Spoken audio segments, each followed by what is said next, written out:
here now. Okay.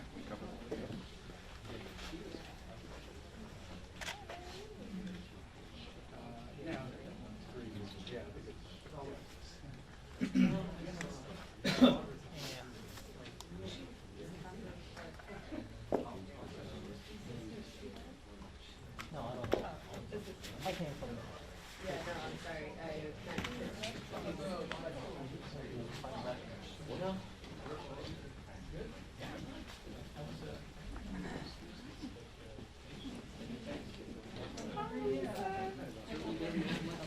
Kelly, do you see what I just said? Yeah, no, that's I think I'm gonna mention it here.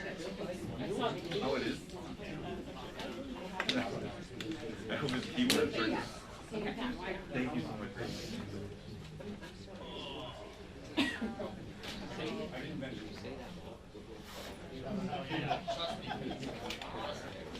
Andrea, was that just Jericho? Here? They don't listen to the president, they don't listen to the police.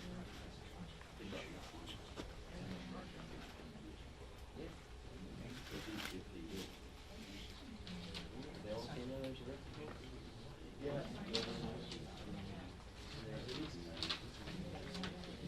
Great, I might.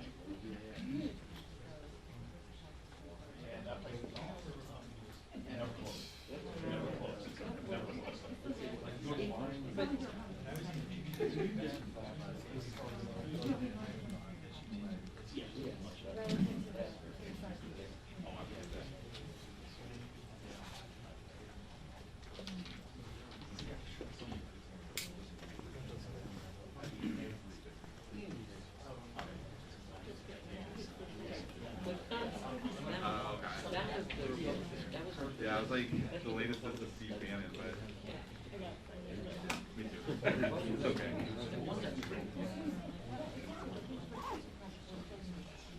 His closure is complete.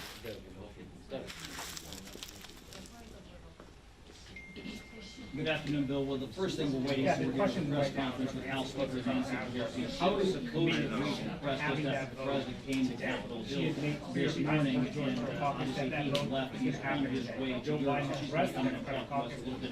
Everybody wants to know whether or not they can actually pass the infrastructure bill. That's a separate piece of legislation later today. The issue right now is that liberal Democrats, progressives, are holding their votes for that until they have something locked in form on the social spending plan. Here's Cory Bush, a Democrat from Missouri. At the moment, they are threatening to tank this because they believe that if they were to vote yes now, they would give away substantial leverage on that larger bill. Their view is not done being negotiated, and there are significant changes that some of them want made to the bill. And just moments ago, the leader of the Progressive Caucus, Pramila Jayapal, made clear that if the vote on the infrastructure bill comes up today, it'll go down.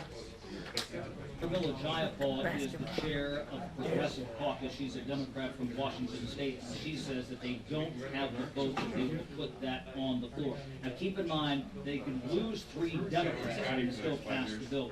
There are some Republicans who do support that piece of legislation that Kevin McCarthy, the minority leader, indicated that he thought there would be few, if any, Republicans who would vote for that bill. So these two bills are kind of riding in tandem right now. And Democrats, liberal Democrats like Bernie Sanders of Vermont, they are pushing for changes.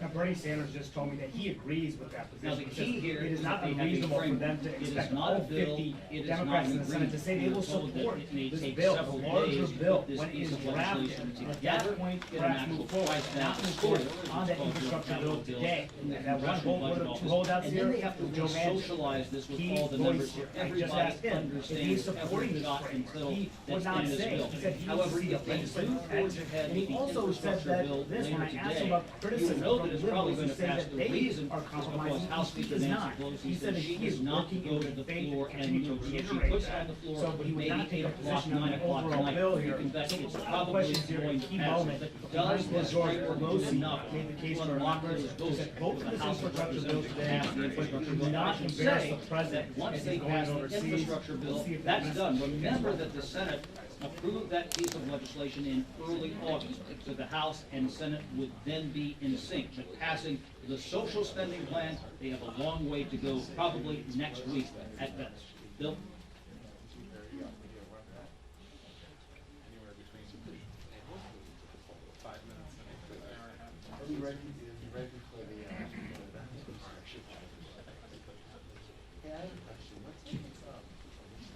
Well, you know, in September, she rolled the dice, and she was right. Nancy Pelosi, the Speaker, is a very good vote counter. But Jayapal basically, you know, demonstrated her mettle in September, showing that she did not have the votes. And that's where we say, if Pelosi puts the bill on the floor, it's probably going to pass. If they don't go tonight, then that tells you that they don't have the votes. It always is about the map.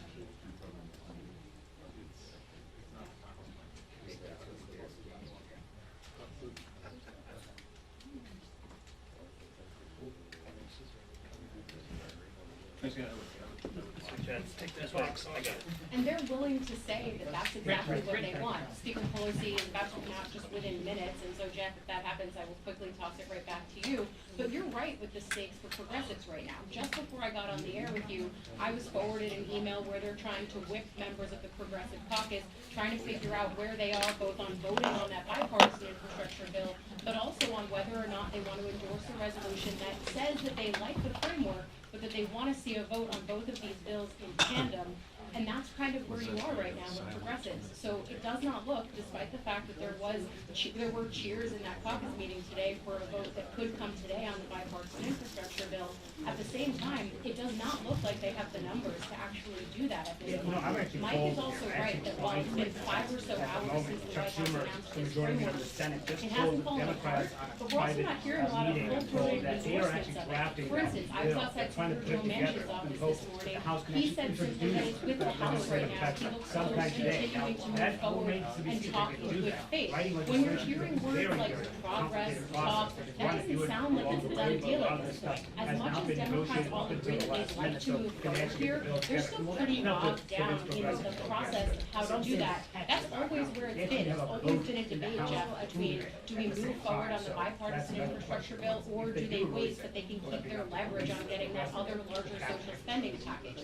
And even when you look at what's in the package at this juncture, there are some things that still have yet to be hammered out. Specifically, I'm looking at that $100 billion that's in there right now for immigration. The parliamentarian on the Senate side has said that the ways that Democrats want to move forward on immigration don't fit what needs to happen in order to move forward on that through reconciliation. So there are even still questions about what the actual minutiae of getting these policies into the reconciliation bill in a real written, tangible way are. That all means that for progressives who want to see something written and voted on in the Senate, they're still a ways off.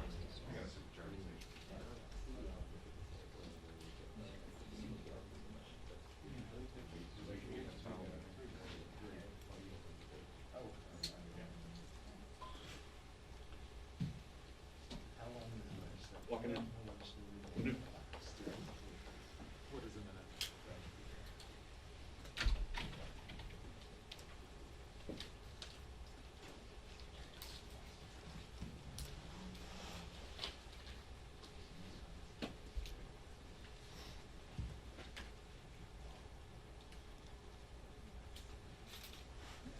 Sit down, guys. Clear me. 2-minute warning, everyone. 2-minute warning. 2-minute warning to Pelosi. Okay, that's it. Okay, it's been going this much. I gotta go. I gotta sit down again. We want to ask you. Oh, we still have it.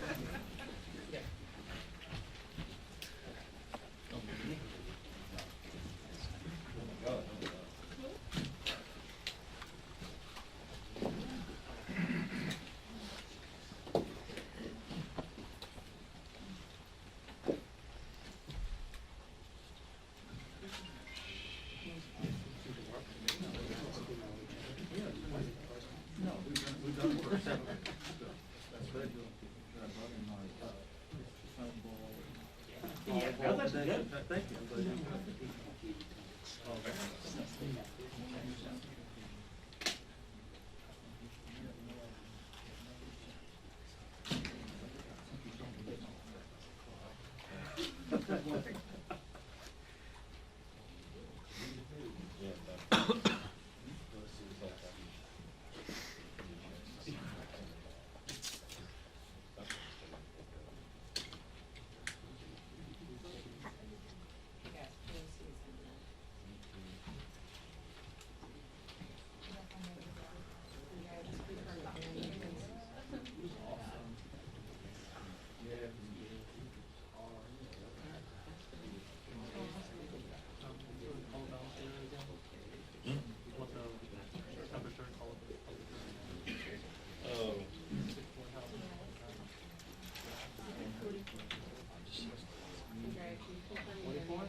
Can you kill the overhead lights?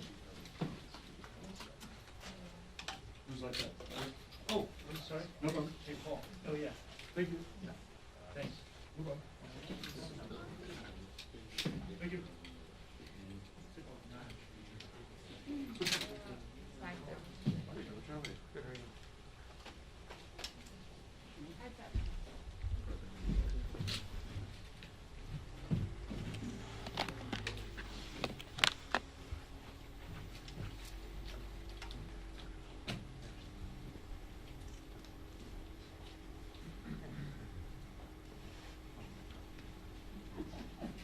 Here she comes.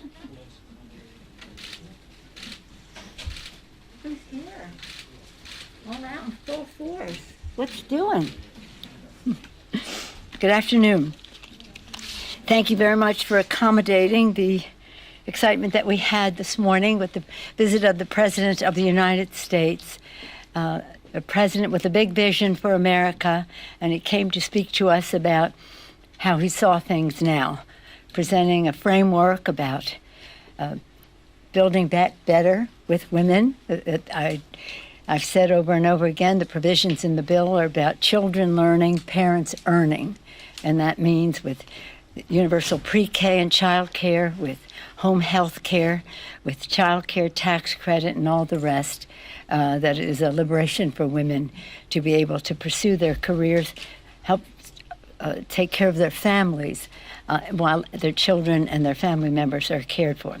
So in any event, what we talked about that was the fact that if any one of these features were in a bill that we were taking up in the Congress, if we were taking up the child care pieces of this and the home health care pieces of it, it would be historic, big, nearly $1 trillion.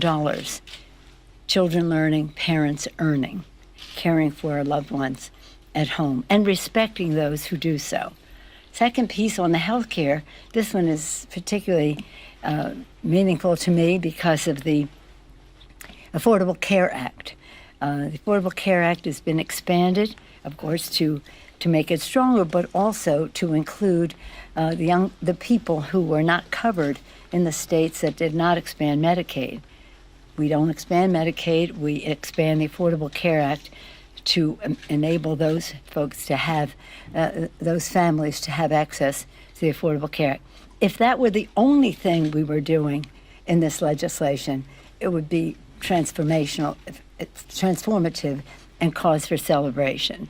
So on the health side, there are many aspects to it, but that one makes a drastic difference. And then when we go to the third bucket, climate, well, as one who, when I was Speaker first time, the climate issue, well, for a long time has been my flagship issue, but at that time, I formed a select committee on climate, and we got good things with President Bush in terms of an energy bill, but not a climate bill. We couldn't get 60 votes in the Senate. That was when President Obama was president, and then we moved on to at the same time, we're doing the health issue.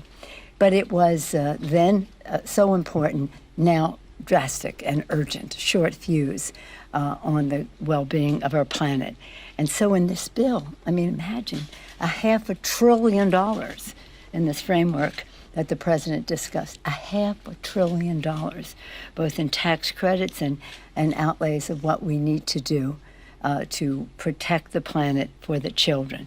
All three of these, health, planet, child care, et cetera, are all about the children.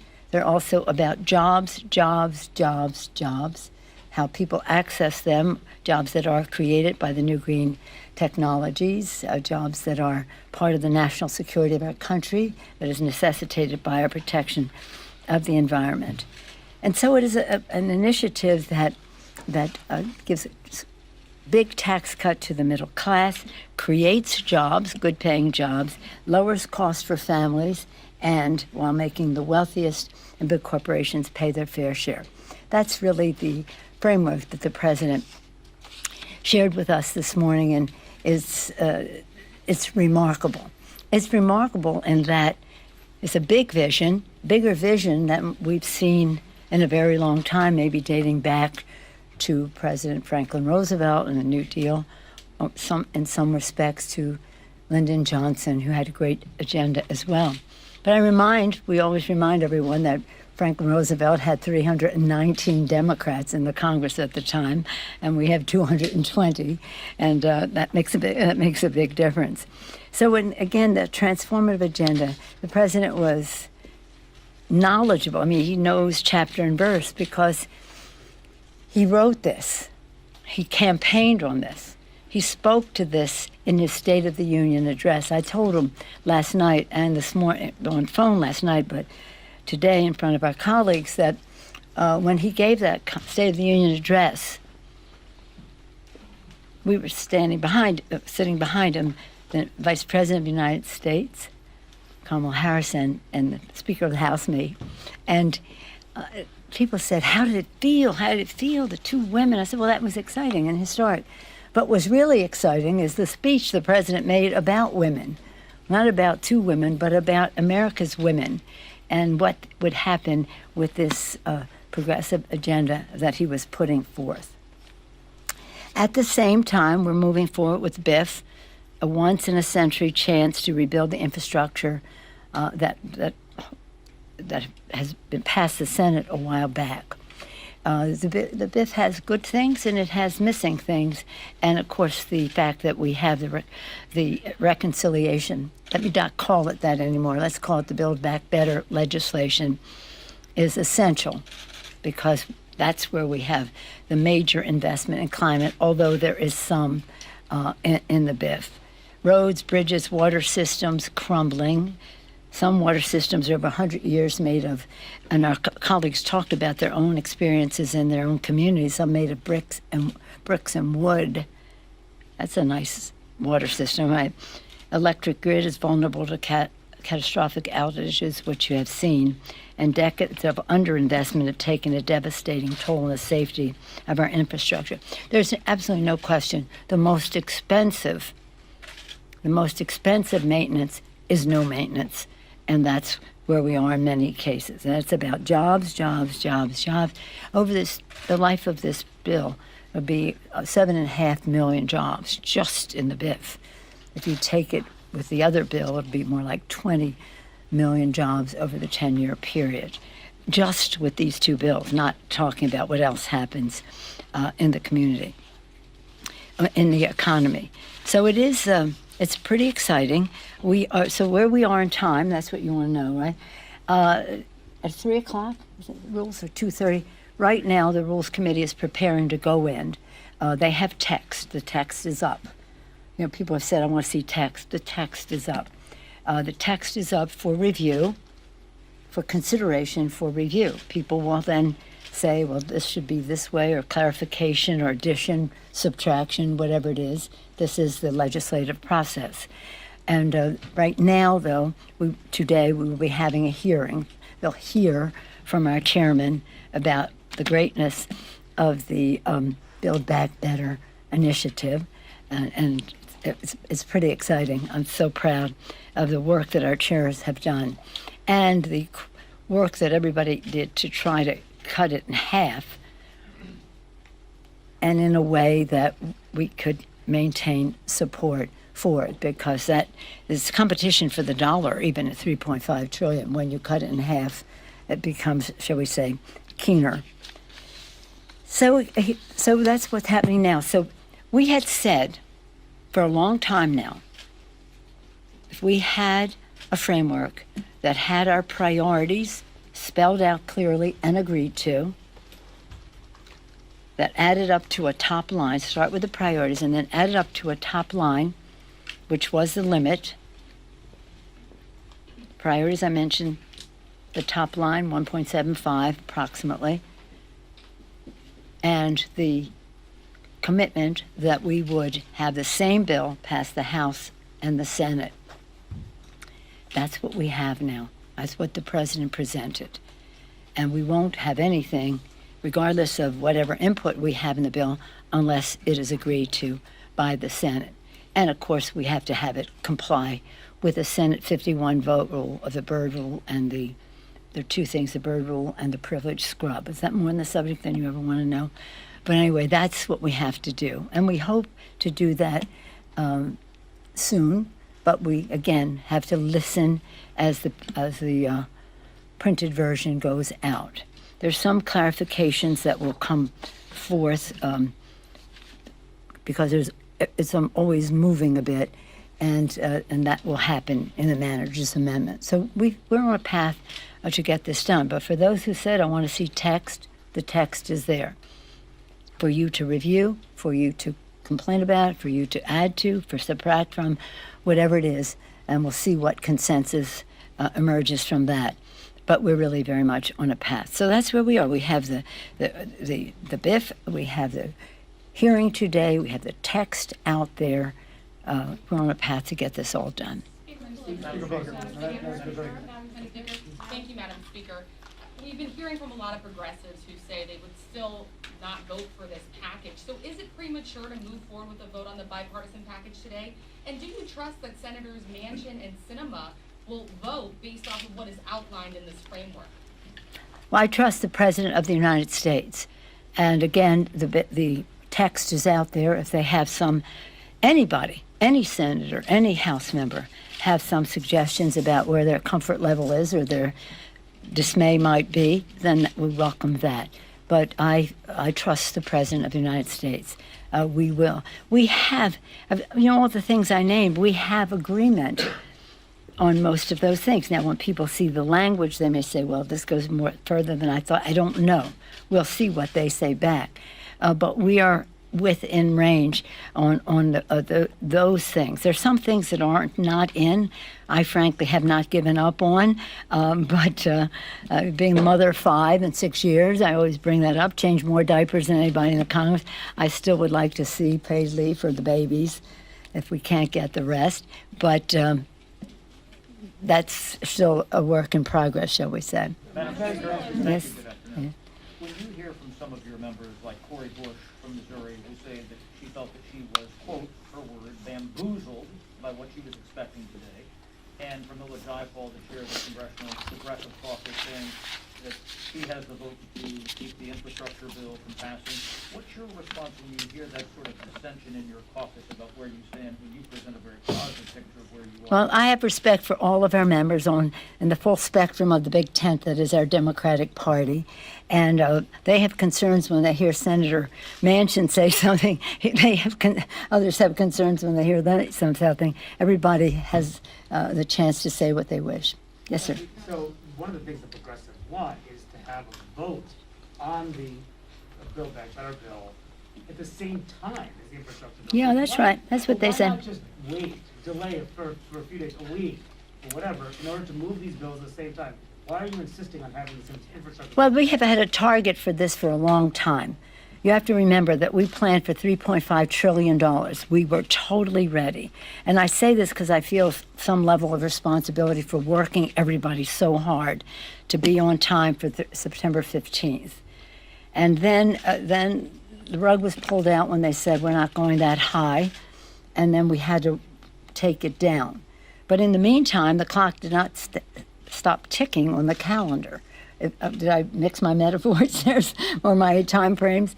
So when we see that October 31st is the date of expiration of the Highway Trust Fund, then we made this the target date for us to get this done. We need certainty. Let me just read this to you from our colleague. Today,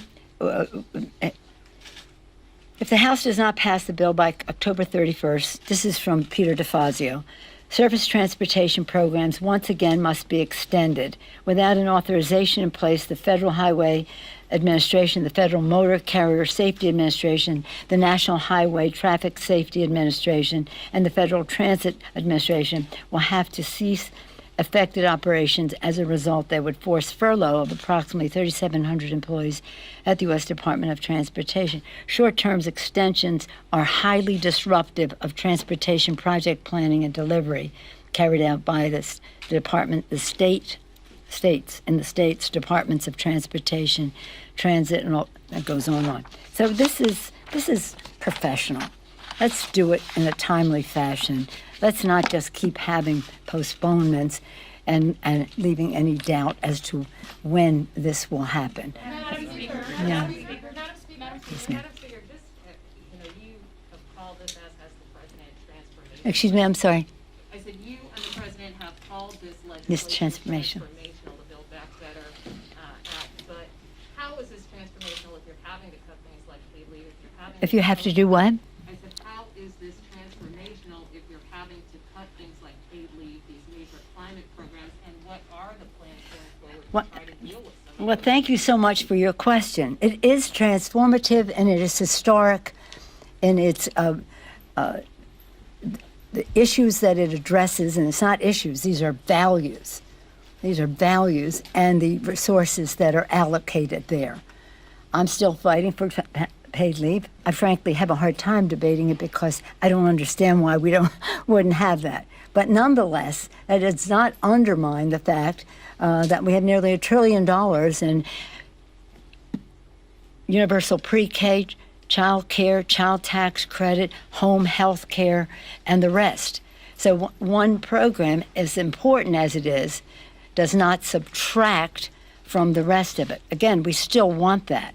We have it. We passed it in the Department of Defense bill, a former Department of Defense bill, which has paid just family leave, not medical, family leave for federal Department of Defense employees and the civilian workforce associated with that. So we've already have gone down that path very nicely. In fact, Senator Manchin said some very good things when he voted for that bill, which had that in there.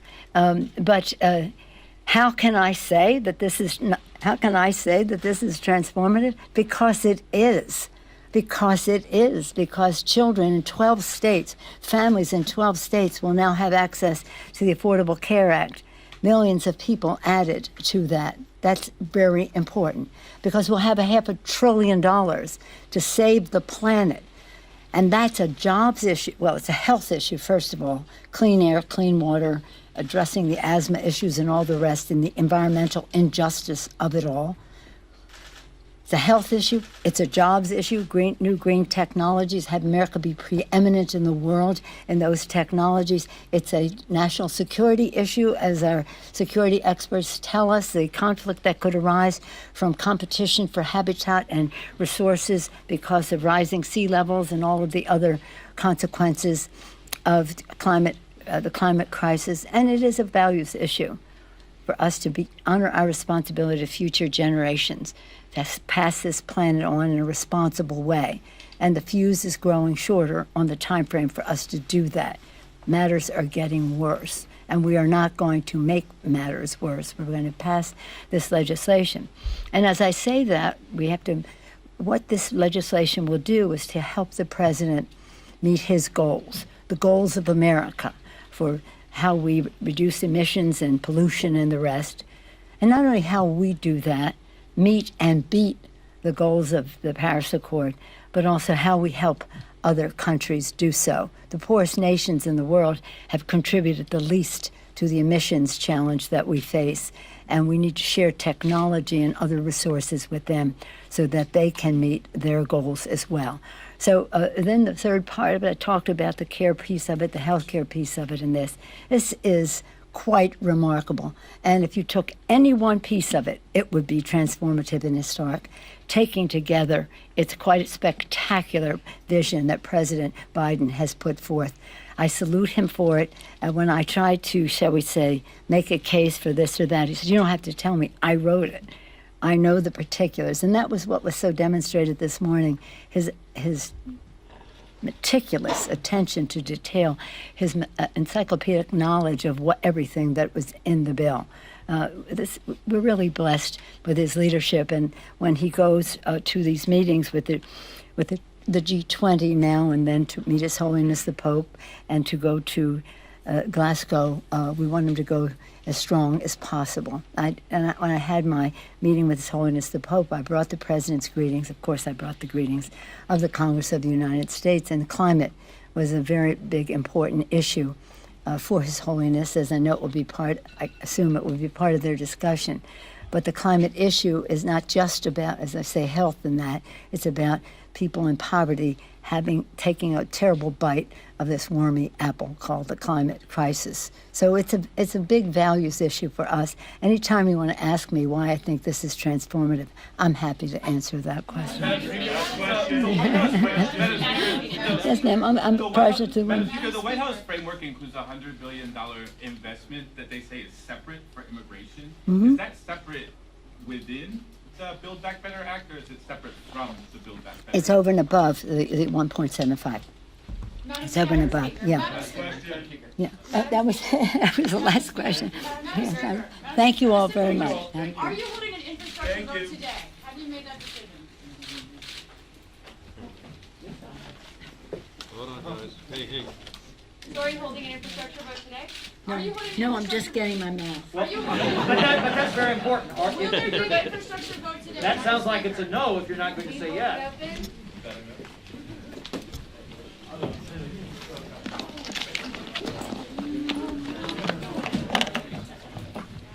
Are you going again?